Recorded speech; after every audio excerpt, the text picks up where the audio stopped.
Okay, tapos na po yung kuha natin, yung actually itong motor nilagay ko dito para lang ma-visualize natin na gumagana yung system natin.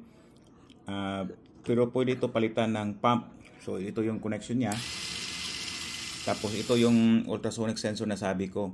Actually doon sa code mamaya, na-explain ko doon nga kung saan i-change yung mga value. So sa pagka ngayon, yung naka-program doon sa ating code is nasa 10 cm pag mayroong object na dadaan doon sa sensor natin, yung sa ultrasonic sensor na within 10 cm, magti-trigger yung pump ito.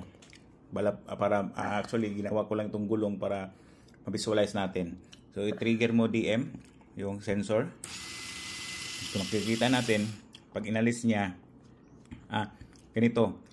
Pag ma-trigger na yan, kahit nakaalis na yung kamay, so mayroon siyang timer doon sa code. 2 seconds yung nakalagay ko ngayon, pero pwede nyo palitan yan kahit anong value. So ito yan, so 100% working na. So ito yung sabi ko na top board na ilagay doon sa Arduino Uno.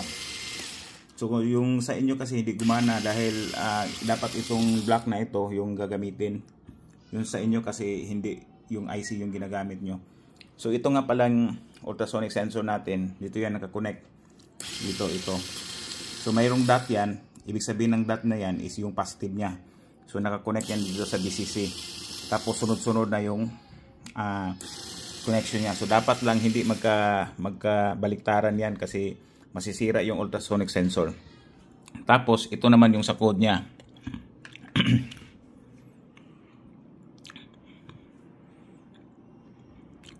So 100% working na siya.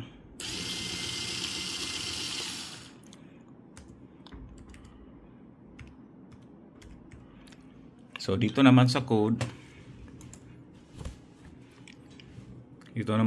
niya, ito yung sinasabi ko na distance threshold. So pag yung object below 10 na siya or 10 cm, magti-trigger na yan.